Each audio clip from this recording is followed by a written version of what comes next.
Hello दोस्तों, मेरा नाम मान सिंह है और आप मेरा यूट्यूब चैनल देख रहे हैं MK ब्लॉग। तो दोस्तों, आप सब कैसे हैं? आई होप कि सब ठीक ठाक होंगे। आपका परिवार बिल्कुल ठीक ठाक होगा।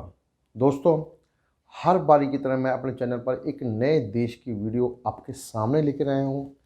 आपने उस देश का नाम सुना ही होगा और मेरे को रिक्वेस्ट भी आ रही थी, सर इस देश पर आप वीडियो बनाएं। हम इस देश में कैसे जा सकते हैं, कैसे काम कर सकते हैं, जॉब सेक्टर क्या क्या है, करेंसी क्या क्या है, कौन से धर्म के लोग रहते हैं, क्या ये देश हम लोगों के लिए ठीक है या नहीं है। तो दोस्तों, मैं आप लोगों को पूरा डिटेल्स अपनी वीडियो में बताऊंगा।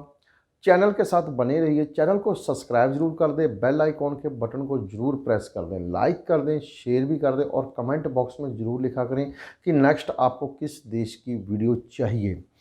आप एक बारी मेरे चैनल को ज़रूर सर्च करें, उसमें देखें जिस देश की वीडियो आप देखना चाहते हैं क्या उस चैनल में है। अगर वो पुरानी है तो आप मेरे को कमेंट बॉक्स में लिख सकते हैं कि सर जो वीडियो हम लोगों को मिली वो बहुत पुरानी है, आप हमको नई अपडेट दें। मैं आपको ज़रूर नई वीडियो बना के आपके सामने रखूँगा। अगर वो वीडियो नई है या मैं इस साल डाली है या पिछले साल नवंबर दिसंबर में आपको वो वीडियो मिल जाती है तो आप ज़रूर उस वीडियो को देखें। आपको नहीं समझ में लगता है तो आप दोबारा देखें।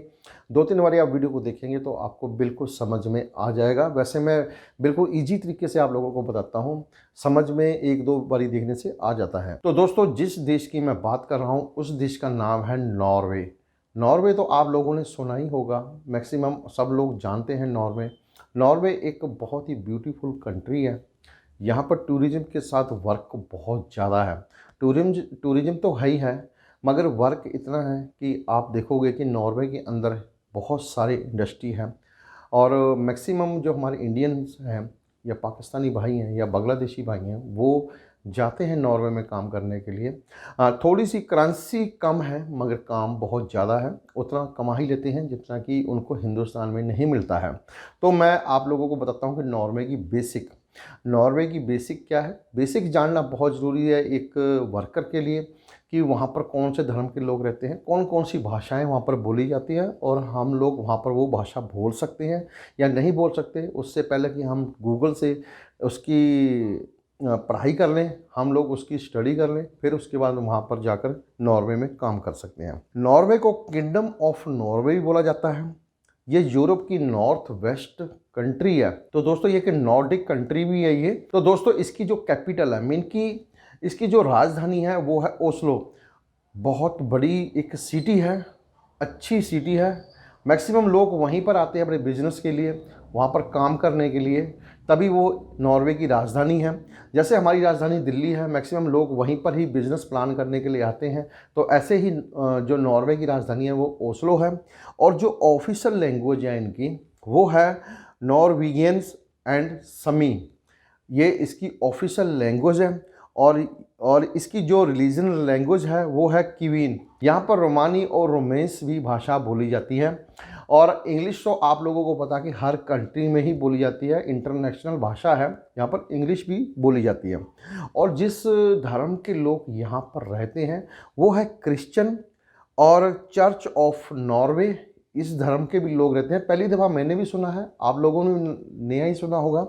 इस्लाम और अलग अलग धर्म के लोग भी यहाँ पर रहते हैं और जो इसकी करेंसी है वो है नॉर्वेगियन क्रोन, जिसको हम शॉर्ट में बोलते हैं नॉक।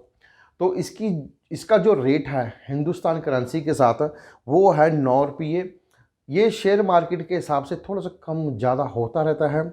और जो नियर बाई कंट्री है वो है डेनमार्क, फिनलैंड, रशिया और छोटी मोटी कंट्रियाँ बहुत हैं, आप देख सकते हैं। मैं इसलिए आप लोगों को ये नियर बाई कंट्रियाँ बताता हूँ, इस चीज़ का ध्यान रखना। कभी भी आपका नॉर्वे से जाने का मन किया कि मैं फिनलैंड में काम करूं या मैं डेनमार्क में काम करूं या मैं रशिया में काम करूं, तो वहाँ का जो रूल रेगुलेशन आपको वहाँ पर काम करते टाइम पता लग जाए क्या आप उस देश में जाके जा सकते हैं कि नहीं जा सकते। अगर आप जा सकते हो तो नॉर्वे से ईजी आप वहाँ से जाकर भी काम कर सकते हैं। अभी बात करते हैं भी किस टाइप की कंट्री है ये फुली वर्किंग कंट्री है और यहाँ पर टूरिज्म बहुत है और यहाँ पर स्टूडेंट्स के लिए बहुत ही अच्छी सेफ कंट्री है। यहाँ पर स्टूडेंट्स स्टडी करने के लिए भी आ सकते हैं। तो दोस्तों अभी बात करते हैं नॉर्वे के जॉब सेक्टर की। भी यहाँ पर जॉब सेक्टर क्या क्या है, देखो यहाँ पर सबसे पहले एनर्जी की बात करूँगा। एनर्जी में oil and gas, renewable energy और इंक्लूडिंग हाइड्रो पावर, ये एनर्जी में ही इनको इंक्लूड है जो यहाँ के जॉब सेक्टर हैं। उसके बाद है शिपिंग एंड शिप बिल्डिंग, यहाँ पर शिप का बहुत काम है और शिप भी बनते हैं यहाँ पर। उसके बाद है फिशिंग, समुद्री इलाका है तो फिशिंग तो होगी। Food processing, timber and pulp और पेपर प्रोडक्ट का भी बहुत काम है। माइनिंग एंड मेटल का बहुत वर्क है। टेक्सटाइल का बहुत वर्क है। Service industries including tourism, IT and telecommunications, बहुत काम है यहाँ पर। इतनी बड़ी बड़ी इंडस्ट्रीज हैं यहाँ पर, तो जॉब तो बहुत खुलती है यहाँ पर। और नॉर्वे की जो इन डिमांड जॉब्स हैं वो है building and constructions, engineer, health care and nursing, hotel jobs. Hotel job के अंदर ऑल होटल में जो काम करने वाले वर्कर हैं, जैसे कि वेटर, कुक, शेफ़ या रिसेप्शन, बहुत ही वहाँ पर होटल के अंदर काफ़ी ट्रेड वर्क करते हैं, सभी का ही वहाँ पर काम है। आईटी एंड टेलीकम्युनिकेशंस, उसके बाद मैन्युफैक्चरिंग एंड टूरिज्म, यहाँ पर इन डिमांड जॉब्स हमेशा खुली रहती हैं फॉरेनर वर्कर के लिए। और नॉर्वे का जो वर्क परमिट है, मैं आप लोगों को वर्क परमिट के लिए बात करता हूँ, स्किल वर्क पर वीज़ा के बारे में, कि आप स्किल वीज़ा अगर आप ले रहे हो उससे पहले हम लोगों को क्या क्या लेना चाहिए। अगर हम स्किल वीज़ा पे वहाँ पर काम करने के लिए जा रहे हैं तो हमारे पास क्या क्या चीज़ें होनी चाहिए। एक रेजिडेंस परमिट आपके पास होना चाहिए, एक है वर्क परमिट आपके पास होना ज़रूरी है। तो इस चीज़ों का ध्यान रखें। और आप वर्क परमिट अप्लाई कर रहे हैं तो इसके लिए हम लोगों को क्या क्या डॉक्यूमेंट्स की ज़रूरत पड़ती है, और इसके लिए लीगल जॉब ऑफर लेटर आपके पास ज़रूरी होना चाहिए और रेजिडेंस परमिट आपके पास कंपल्सरी है। ये चीज़ों का ध्यान रखें। और प्रोसेस क्या है वीज़ा का, प्रोसेस में आप लोगों को बता देता हूँ। सबसे पहले हमको एक लीगल जॉब ऑफर लेटर की ज़रूरत पड़ती है। उसके लिए हम लोगों को क्या करना पड़ेगा, आप नॉर्वे के जॉब पोर्टल पे जाएं, वहाँ पर देखें आपने जिस ट्रेड में आपका एक्सपीरियंस है, जिस ट्रेड में आपने डिग्री की है, डिप्लोमा किया है, आप उस जॉब पोर्टल पे जाके रजिस्टर करवा के उस पर सर्च कीजिए। सर्च करने के बाद डेट ज़रूर चेक करा करें कि किस डेट की ये वैकेंसीज़ हैं। उसके हिसाब से जैसे लेटेस्ट अभी वैकेंसीज़ उन्होंने फ्रेश डाली है तो आप उनका मेल आईडी पर अपना रिज्यूम, इंटरनेशनल रिज्यूम, आप ज़रूर मेरी वीडियो को देखिए इंटरनेशनल रिज्यूम कैसे बनता है और किस तरीके से हम इंटरनेशनल रिज्यूम को तैयार कर सकते हैं और कैसे भेज सकते हैं। तो आप ज़रूर इस चीज़ों को सर्च करें और इंटरनेशनल रिज्यूम बनाएं विद कवरिंग लेटर, और उसको नॉर्वे की इंडस्ट्रीज़ जिसका आपने जॉब पोर्टल पर जॉब देखी, उन इंडस्ट्रीज, उस एम्प्लॉयर्स, उस कंपनी के एचआर को सेंड जरूर करें मेल के थ्रू। कंपनी के अंदर वैकेंसीज फॉरेनर वर्कर की है तो एचआर आपके रिज्यूम पर स्टडी करेंगे, एम्प्लॉयर आपके रिज्यूम पर स्टडी करेगा, उसके बाद वो आपसे कॉन्टैक्ट करेगा। दूसरी बात है इसका प्रोसेस मैं आप लोगों को पहले ही बता चुका हूं कि वीज़ा अप्लाई करने का प्रोसेस क्या है। कि अगर आपको फॉरेनर एम्प्लॉयर या कंपनी आपको अपने देश में काम करने के लिए बुला रही है तो सबसे पहले वो कंपनी वहाँ की मिनिस्ट्री के साथ रजिस्टर्ड जरूर होनी चाहिए, यानी मिनिस्ट्री ऑफ लेबर के साथ रजिस्टर्ड होनी चाहिए, क्योंकि मिनिस्ट्री ऑफ लेबर ही आप लोगों को वीज़ा प्रोवाइड कराती है अपने देश में आने के लिए, वर्क जो हम लोग यहाँ से जॉब के लिए जाते हैं।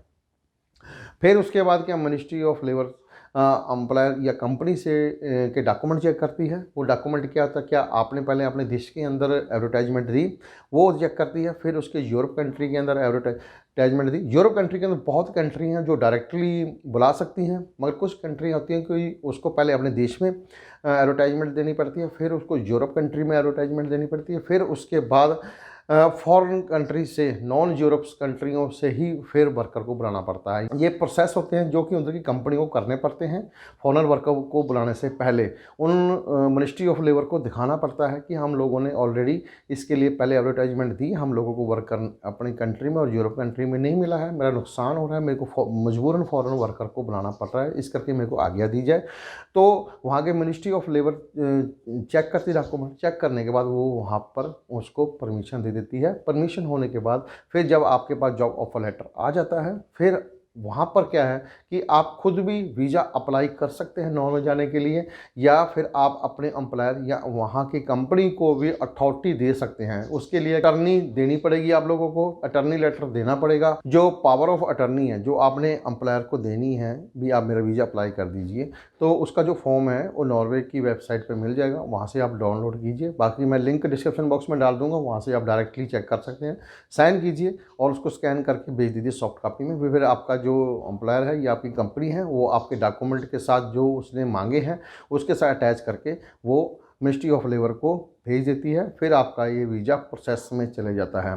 देखो, हम लोगों को क्या होता है कि जब हम किसी कंपनी में रिज्यूम सेंड करते हैं तो हम पेशेंस नहीं रखते हैं।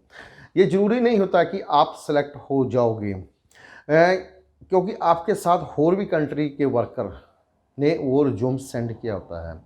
ये आप अकेले नहीं होते या आप 10-15 बंदे नहीं होते जिसमें से आप लोगों को ले लें, उनके पास अलग अलग कंट्रियों से भी रिज्यूम आते हैं। तो दोस्तों, इस चीज़ों को कभी भी अपने दिमाग में ना रखें कि हमने जिस कंपनी में रिज्यूम सेंड किया है वो पर हम जरूर पक्का ही सिलेक्ट हो जाएंगे। ऐसा कुछ नहीं है। आप लोग रिज्यूम सेंड करते रहिए कंपनियों में।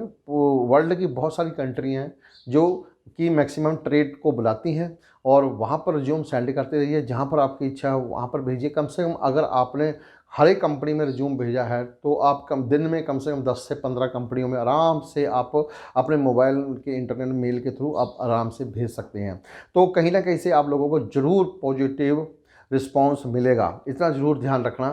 पेशेंस रखें, हमेशा विश्वास रखें कि हमने रिज्यूम सेंड किया है, वो कंपनी हम लोगों को कोई ना कोई जवाब ज़रूर देगी। भेजते रहिए। थोड़ा सा अभी माहौल चल रहा है वर्ल्ड के अंदर कोरोना का, जो कि हाँ 1 साल होने वाला है, तो उसकी वजह से अभी मैक्सिमम देशों के जो वर्क वीज़े हैं वो अभी बंद हैं। मगर कहीं आपने ट्राई नहीं रोकना है, आप ट्राई करते रहें, भेजते रहें। उनके पास क्या कि वो बेस्ट से बेस्ट जो रिज्यूम होंगे उनको वो रखते हैं अपने पास फाइल में, और जैसे ही कोरोना ख़त्म होता है या उनको परमिशन मिल जाती है कि आप फॉरेनर से वर्कर को बुला सकते हैं, वो फर्स्ट में जितने रिज्यूम आप लोगों ने भेजे हैं वो रिज्यूम पर स्टडी करते हैं, और स्टडी करने के बाद फिर वो फटाफट वर्कर को वहाँ से जॉब ऑफर लेटर इशू करना स्टार्ट कर देते हैं। तो इस चीज़ों का ध्यान रखें कि हम लोग क्यों यहाँ से रिज्यूम सेंड करें जब किसी देश से कोई वर्क परमिट नहीं खुला है।